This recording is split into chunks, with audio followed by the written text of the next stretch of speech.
Good afternoon, everyone, and thank you for joining us on the ISF Bright Talk channel. My name is Dan Norman, Senior Solutions Analyst at the ISF, and I'm extremely excited to welcome you to our sixth session of the ISF Cybersecurity Showcase Week. I'm delighted to be joined by Justin Pemberton, Senior Director of Sales for the UK and Ireland at Ironscales, who will be exploring tips for creating a modern hybrid approach to fighting phishing. But before we start, just going to cover off a few housekeeping items. The session's going to last about 40 minutes, 20 minutes of presentations, with the end for some question and answers. So if anyone does have any questions, please do add them, type them into the question pane in the top right of your screen, and we'll endeavour to ask them at the end of the session. Please bear in mind that all viewers are automatically muted. So if you're experiencing any technical difficulties, just leave the webinar and join back. You should be able to hear everything as we go along. But finally, this session, as well as all of the sessions that we are covering throughout this Cyber Awareness Showcase Week, will be recorded and available on demand via our ISF Cyber Awareness Hub, which you can access using the link below in one of the corners down there. With that being said, I'd love to hand you over to Justin, and I'll return for the Q&A in about 20 minutes' time. So, Justin, over to you. Perfect. Thank you, Daniel. Really appreciate the introduction and covering everything off in terms of the house rules. And thank you to the audience for those that have dialed in. You know, we know you have busy days, but really appreciate you taking the time and effort to come here. What we have to talk about today. So, you know, as Daniel mentioned, we're here to talk about what we believe is the modern approach to fighting phishing, sponsored by Ironscales. And who are Ironscales? You know, we're a self-learning email security platform. The company is around 8 years old now. We were founded out of Tel Aviv, Israel, and we focus on what we call phishing protection, or highly sophisticated attacks. And ultimately, we believe in what we call a human and machine approach, where AI and crowdsourcing come together. My role here at the business, I've been with the organization for roughly about 4 years, leading our go-to-market teams in the UK and Ireland, as well as Europe. And I'll be talking you through a little bit around what we do. But again, let's just take a step back. You know, self-learning email security, what does that mean? Crowdsourcing, threat detection, what does that mean? We're going to go through the crowdsourcing elements throughout the course of the session today. But ultimately, Ironscales is a mailbox level email security platform. What we do is we automatically scan mailboxes for the last 90 days to learn what is good communication. In order for us to better protect you, we need to understand what does that communication look like across your organization, and use that baseline, or use that understanding of communication patterns to identify anomalies. You know, look for the 1 or 2% of those attacks that are slipping past traditional controls or traditional defenses, and making their way down to the users. The organization has a very human-centric approach. Again, we're very proud of, I know there's a lot of buzzwords thrown around nowadays with AI, ML, but we're very proud of how we leverage that approach, as well as our crowdsourcing to combat phishing attacks. But ultimately, by doing that, we still have a human-centric approach, where we consider the factor of end users are still going to be involved in phishing, regardless of whatever controls or whatever awareness you have in place. We believe that phishing is a human and machine created problem. So from our perspective, we take an approach that we need a human and machine solution to address it. But again, you know, I mentioned the 1 to 2% of issues that cause the problem. What we mean by this is we're extremely focused on, you know, those anomalies that come into the mailbox. You know, we see things around business email compromise, account takeovers, credential phishing, harvesting, supply chain compromise, invoice fraud. We see those larger type of issues causing the 100% of the financial impact to organizations, or those are the type of threats that are causing issues for users. Just a little history of the business. We originally started as a security awareness training provider. But we've had that end user focused approach for a long time, and it's still a part of our offering. But we realized very early on that we needed to move in a different area, and that is where we moved to the mailbox level. So we sit at the API to learn and understand what does that good communication look like, and then apply automation and orchestration to help combat those type of threats.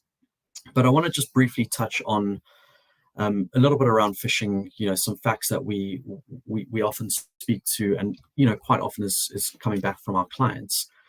I'm not going to dive into each of these individual bullet points. You're more than welcome to read through all of them. However, one of the things that we see is phishing is an exponential problem. It's morphing at scale. Organizations are continuously struggling to keep up with it. Threat actors, they're leveraging more and more automation. They're leveraging more and more sophistication in the type of threats that they're sending out.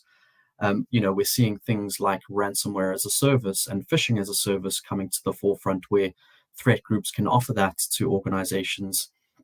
And that just is being automated and targeting organizations. But it's constantly evolving. And again, with the adoption of so many cloud services over the last 5, 10, 15 years, we're seeing the wider attack surface come into play. So these type of attacks are coming at all angles from organizations. We know that it's much easier for threat actors and it's usually the first point of call to target an organization via email, because it is just so easy to bypass those controls, those filtering controls, and get to the end user. But the two stats I want to talk about here is the human elements. From our perspective, again, I've briefly touched on it. We've always focused on the user. How do we protect that human element? And a recent stat from the 2022 Verizon DBIR highlights again that in all of the breaches we're seeing, the human element is involved.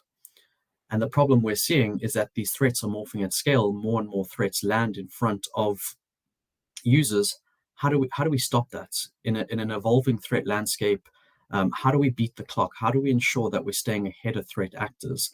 And on top of that, we know that organizations, especially users in organizations, are opening phishing emails. They are clicking phishing emails.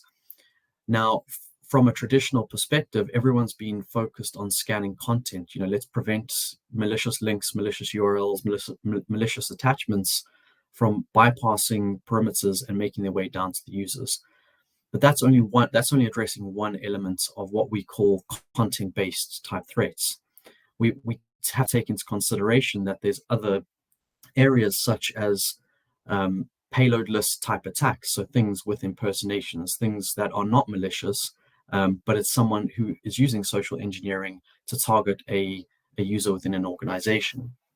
And again, I've briefly touched on this, but we're seeing that threat landscape evolve so quickly. This has been recently highlighted with the Uber breach, how platforms like Microsoft Teams and Slack are now becoming another step in the chain to compromise those end users. So I just want to pause very quickly there and hop to our first poll. What percentage of phishing emails are opened by end users? Now, we know that organizations have deployed training continuously year after year to educate the users, and it's extremely powerful. We were just on a conversation yesterday, a closed round table with about 20 CISOs that ultimately highlighted that they still see value in training, but they're starting to realize that training is not the silver bullet. But why is that so successful? Why is phishing still a problem for our end users? Is it because the training isn't adequate enough? Is it because we're not doing the type of training that we need? Or is it the technology? Is the technology failing us? Another thing that's coming to the forefront, and we're hearing this more and more, is that end users, they just don't care. They're trying to get through the end of their day, just like the majority of us. But from our perspective, we're seeing that phishing has no boundaries. We saw a recent update from the NCSC after the Queen's passing, that phishing scams were leveraging her passing and the news of her passing to target individuals. Earlier this year, in around January or February, the Ironscales research team started to identify humanitarian appeals around the Russian-Ukrainian war, asking for financial donations, which were ultimately leading to individuals losing money. And again, this is what we're seeing. Phishing has no boundaries. It's morphed at a scale that we struggle to keep up with. And it's targeting the weakest links. It's targeting those users that are constantly engaging with these emails. And there's more and more social engineering behind it. The attacks are becoming more sophisticated. They're becoming highly targeted. We heard just yesterday from an organization as part of this group that we met with that within a day or two of executives starting at a new organization, they're being targeted. And what we see in that instance is ultimately information is freely available. PR announcements, LinkedIn announcements, all of that information goes out there, and those threat actors are leveraging that intelligence to target organizations. Phishing doesn't have a boundary. No event or no type of approach is too small or too big to be used. So from that perspective, we're now saying, is AI the bullet? Is AI the silver bullet that we need? It's very, very obvious that AI has become a big part of security professionals' stack. We have all-encompass platforms and solutions that are leveraging more of these capabilities.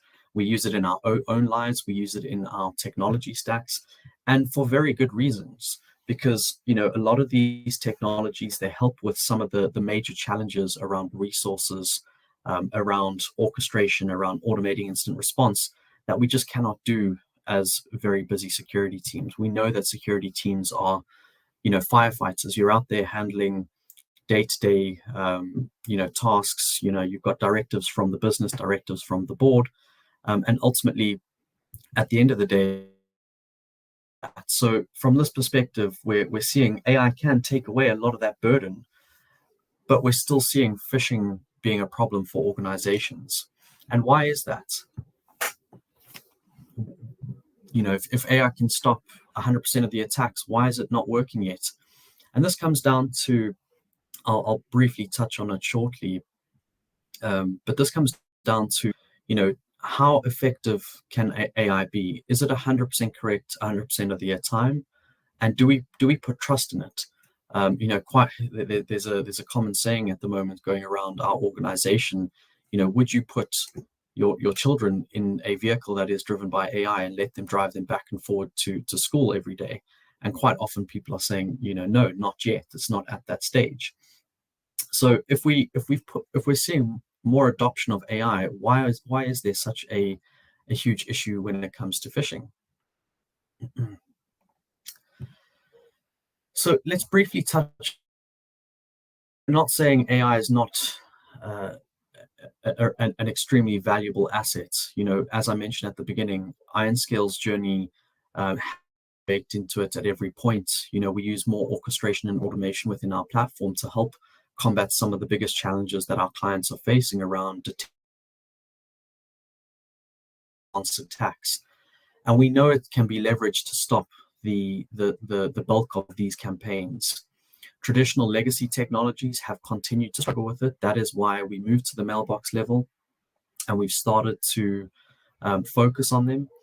But ultimately, we're still seeing those threats come through. It might be that 1 or 2% that come through down to the user that are causing 100% of the issue for an organization.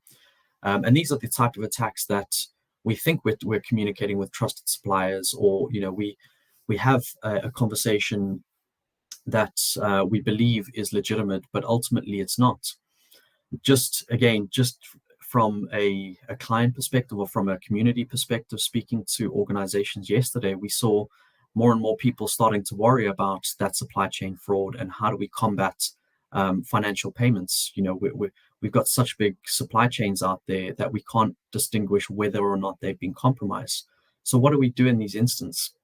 And this is where we're saying platforms that are leveraging an API-enabled approach at the mailbox level to learn what is good communication versus bad communication, but still including humans at that approach can make a huge difference. And are we finally at the point that we can trust the AI to take over our defenses?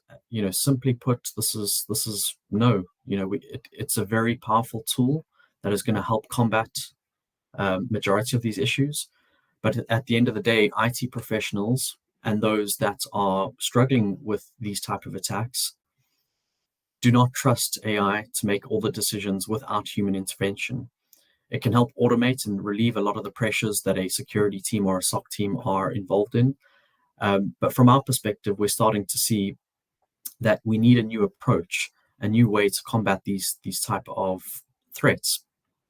And that is where Ironscales takes an approach of what we call crowdsourced threat detection, where we combine what we call the human and machine.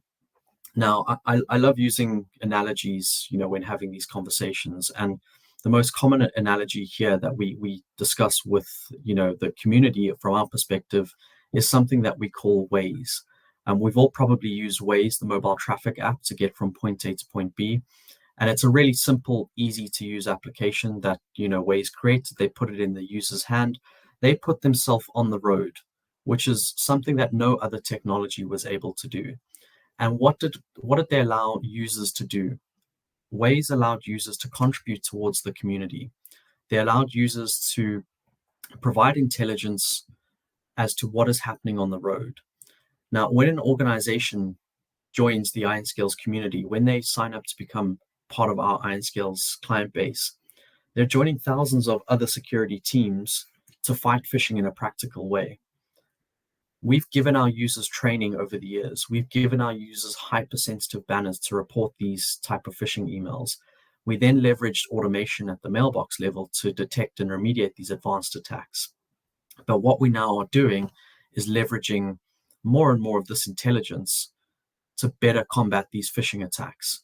So through a crowdsourcing aspect, through learning what is in other organizations' mailboxes and how are security teams handling that threat data and those incidents, we're better able to predict and automate the detection and remediation of these advanced attacks.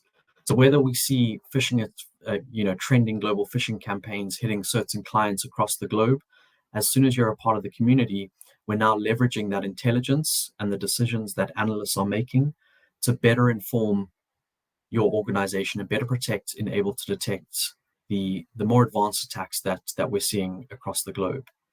And by leveraging that mailbox level anomaly approach, we're able to now automate and remediate these attacks through orchestration and automation and leveraging virtual security analysts. Again, just highlighting our journey as we've gone through at Ironscales, every step of our approach, we've looked at it from another angle to understand which way we can add a new threat, a new way in order to protect the user. Again, we've leveraged artificial intelligence, or what we call machine learning, during every step by going to the mailbox level, understanding user communication patterns and highlighting those to end users in 2015. We've innovated throughout the years to address areas around orchestration and automation around the incident response. Again, stepping back into the years gone by, we realized the need to crowdsource threat detection or threat hunting across our client base in order for us to understand what are the trending global threats out there. And along the journey, we've leveraged advanced detection models to understand content versus intent. So looking at sending patterns versus language. Why is a trusted third-party supplier asking you to pay an invoice or log into a suspicious Office 365 page at this time of day? By leveraging all of these anomalies, as well as using an orchestrated, automated approach to incident response, we're able to cluster and remediate threats at a scale that no other organization can, while still keeping the end user as part of our focus. Again, by providing them with what we call autonomous phishing campaigns, contextual alerting banners, and crowdsourced threat hunting. And just to sum it up and finalize the last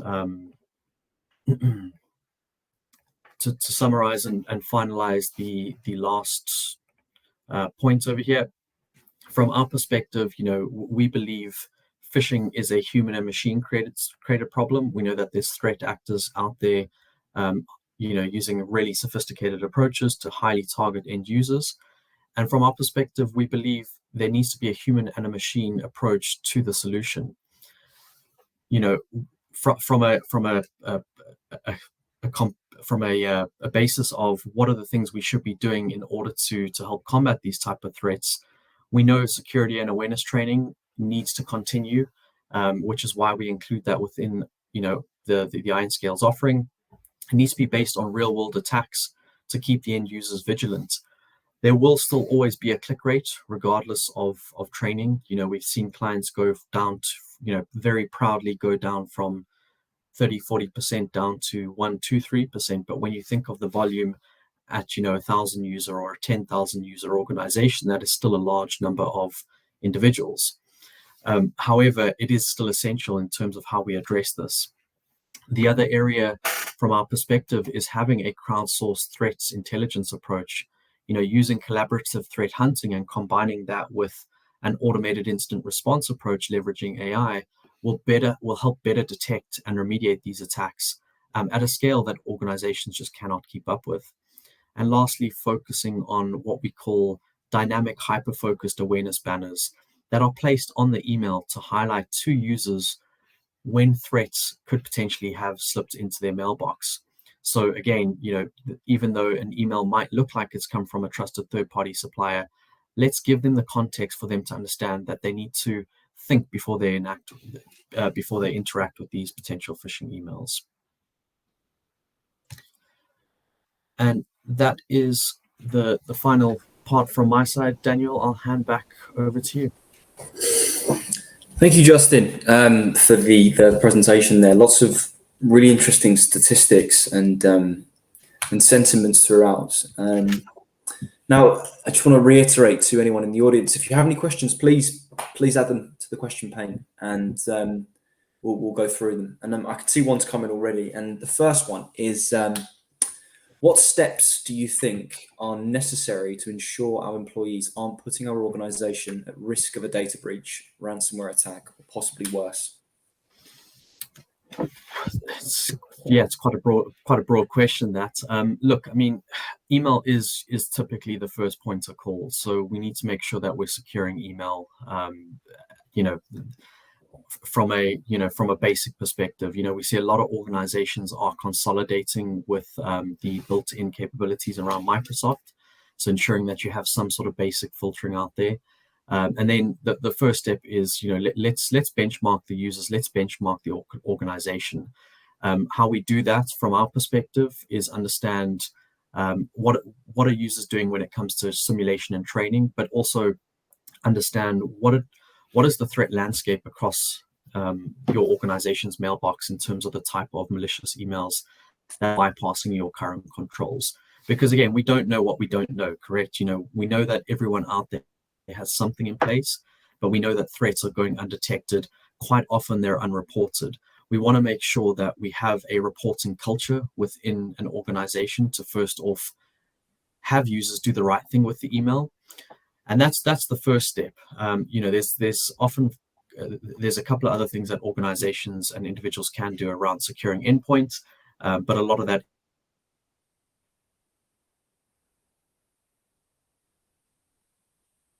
let's look at email, because that is quite often where organizations just don't have a lot of visibility into it. We can do things around scanbacks to identify what type of threats are in the mailbox. There's a range of things that you could do around there. Okay, thanks for that, Justin. I think maybe the last 5 seconds of what you said there dropped out, but I think the overall message came through. So just following on from that, one question's come in here, and I get this all the time at the ISF as well. And what do you do for an organization that has a limited budget? So for phishing campaigns especially, what are the easiest things to do, the cheapest options? And that's a really good question. How can you defend from phishing campaigns on a limited budget, right? The good news in the sense that Microsoft has Microsoft and Google Workspace have come a really long way in their native capabilities around cloud email. So they've got a very good basic anti-malware and anti-spam filtering capability. There are products out there that are free. There's multiple different products that are out there that are free to help run that education element.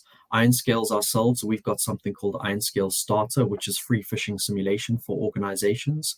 But that's just the first step that you can take in terms of securing yourself. When it comes to limited budgets, limited approaches, I would look at what is out there from an open source perspective, or looking at something like Ironscales Starter, free phishing simulation. It gives you the basics you need to get going in order to protect your users from phishing campaigns. The key thing I would stress to all organizations is figure out what is that process from an end user spotting something to reporting it, and how do we detect and remediate that at scale. That is the key. That is one of the key things I'd stress at the beginning. Okay. Thanks for that, Justin. I've seen a question come in, but I want to unpack it a little bit because I think there's a couple of angles to explore there. The first is around, if I unpack this correctly, I think the point of phishing simulations and the point of phishing to begin with, and the question itself, it sort of looks at what is the ROI on phishing simulations and phishing testing. If even if one gets through, it's going to end in a potential breach or an incident. So the first half is, how do you demonstrate an ROI on this kind of stuff, or create a business case for senior management to invest? Yeah, that's a really good question, and thank you to whoever posed it. There's a couple areas here that we need to remember. When it comes to advanced phishing campaigns, it's typically not the click that we see cause the problem. It's typically a much more sophisticated social engineering campaign, something that doesn't have a payload.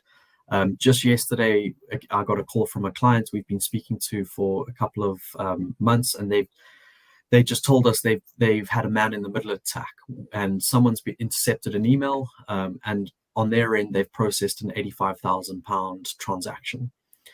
Now, there were no clicks there. That was all social engineering. That was a compromised supplier that is now stepped into the communication channels and asked someone. And again, it's that human element, that weak link that stepped in there, which is what we need to focus on. The is solely around the awareness across the business. We need to elevate the awareness across the business. So from trying to justify an ROI perspective, again, there's a couple of areas that we need to look at. If you increase awareness across your organization, that typically flows down to burdened security teams who get more false positives being reported. They spend more time dealing with users who are saying, "Is this phishing email? Is this not a phishing email?" Quite often, we're getting organizations or security teams say to us, "Well, I've sent them the phishing email. They sat next to me and they still clicked on it. How can we continue to carry on that way?" So from our perspective, we're saying, well, let's not focus. Let's keep awareness at the forefront, but let's look at another way to address this. And that is where we believe if we can automate the detection and response and remediation of these advanced attacks with limited security team involvement, we're going to have a much more accurate return on investment for organizations. We can justify that of the threats we're detecting, you would not be able to detect these at scale. So there's the ROI element. Yeah. The other area comes into it from a standing of, again, running training, running education. It's important, but you're just going to be reporting a mundane statistic back to the board every week saying our click rate is still at 4%, or it's now jumped from 8% to 4%, or it's gone from 6% to 16%. But you're simulating what you think your users are going to be seeing. We know that the threat landscape changes too quickly. we also know that the type of threats that are causing the issues are more advanced than ever. They're more sophisticated than ever. So focusing on that element, I would say looking at what do we do around the detection, prevention, and remediation side of it can better justify ROI and spend to the business, to the board. Yeah, thank you for that. I think that gives a bit of texture to the wider argument there around making an investment in this space. The other area I'd like to unpackage is the confidence level. So I can see a question in here around how much confidence should we have in AI, machine learning being completely effective in stopping phishing attacks? What are your ideas around that, Justin? Yeah, again, very good question. And this is a question we have, quite often. I'll phrase one of my CEO's famous stats. And if you go read some of the blogs he's written, even if our AI models can predict and detect and remediate, 99.99999% of threats, we always need to remember that there's the end user element that we have to take into account. And that is where, from our perspective, we have a human-centric approach. We take into account that threats change at a scale we struggle to keep up with, but we also realize that we need to put the end user as part of this approach. I referenced a man-in-the-middle attack earlier. We see this with account takeover. We've seen it with the recent Uber breach, that depending on where your business communications are, be it Microsoft Teams, be it Slack, be it on email, we can't trust we can't trust our email anymore. That if you don't want to get phished, it's quite simple. Stop business communications on email, stop communication on Teams and Slack. But the problem is we cannot do that due to the requirements and the need we have as a business. But from an accuracy perspective, it's highly accurate. It'll help reduce 99% of those attacks, but it's that 1% of attacks that are still slipping through where we need to have that human-centric approach. We preach, and we have it in our system. We do this week in, week out. We automate detection, remediation. We leverage very smart algorithms to cluster polymorphic attacks. So whether it hits one mailbox 100, whether the subject changes or the IP address changes or the sender changes, we leverage all of that. But one of the key things that we've seen over time is we still have to have an approach when it comes to the user. And a lot of technologies out there are non-integrated. So what I mean by that is we've been running training, or we've been running our email gateways and our spam filtering systems for year after year, but they're not talking to each other. So this is where moving into integrated cloud email security, or API email security, which is coming to the forefront, that can really make a difference in terms of helping improve the efficacy of your detection rates, but also improve that mean time to remediation. Thank you. A lot of different areas again to touch on there. I can see 3 questions in the question pane at the moment, Justin. So the one at the top here is, what are the different options to remove links from emails? To be honest, I don't know if that's possible, is it? Yeah, look, it's an interesting one, because we often have this discussion with organizations who are rewriting URLs. There are some tools out there that can help prevent it, but again, I always look at it from an angle that, if you're worried about the click element, there are other solutions out there to focus on. There are other point solutions out there that focus on preventing malware payloads or ransomware being deployed across the organization. Personally, this approach is still flawed, because it's very much focused on the malicious payload. They're not analyzing the intent. Why is this user sending me a link? Why is the language behind this email relating to this link relating to credential theft? And why am I getting it at 1 a.m? They're not looking at the sending patterns and the anomalies. So from our perspective, URL rewriting, it's or trying to remove links out of emails, there are tools out there that can do it. But from our approach here, it's still very much focused on content. And scanning engines, antivirus, VirusTotal, whatever platforms you've got out there, they only know what they know. They're scanning against a database of known threats. And if something is a 0-day attack, how much reliability and how much confidence are we going to have that they're going to be able to block that? Because there's always new strains of malware, new strains of ransomware. There's always a new approach coming out there when it comes to these type of threats. Awesome. And I think one of your clients may have asked one of the questions here. And it says at the bottom of the question, the timeline feature in the slide deck has sparked the interest in this question. So to kind of summarize it for the audience, the question says, what kind of new features and tools are there to help analysts? What is Ironscales working on rolling out in the near future as the phishing threat landscape is constantly evolving? So any sort of insight? Insight? No, that's well, look, it's great to see we've got a fan on here, and we're helping our clients. So appreciate the question. I've got to be careful because I don't want to give too much away. I'm sure if our product team in Israel hears me talking about what's coming through the pipeline, I might get a little slap on the wrist. So whoever sent that, thank you. So I want to talk. I'll answer this in two parts. The first, where we've come from, where we're going, and where we see the market going. As I mentioned earlier, we started as training and awareness. It was our first go-to market approach.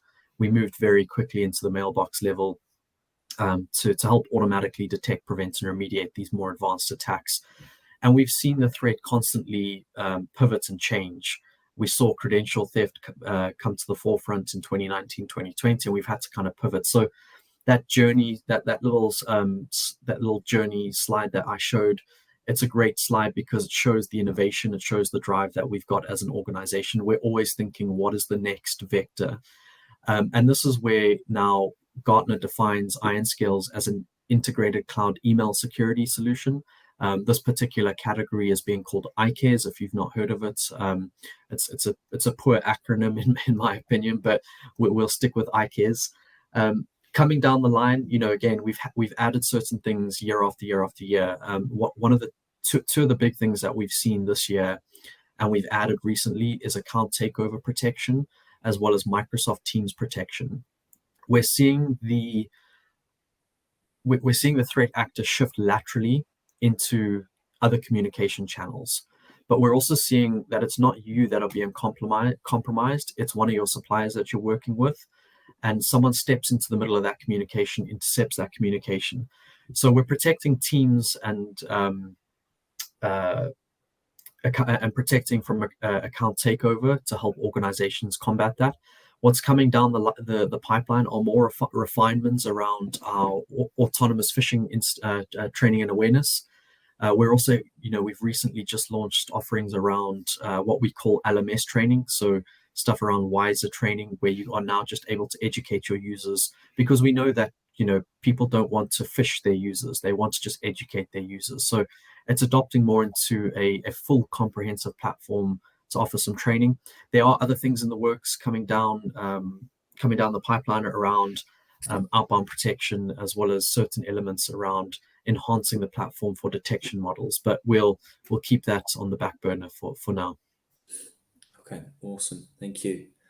Now, one final question I can see, and it's quite long, but I'll try and summarize it. It essentially says here, should you have a tech stack built on best-in-class point products that your team is responsible for integrating, a single provider or a combination, a hybrid, and why?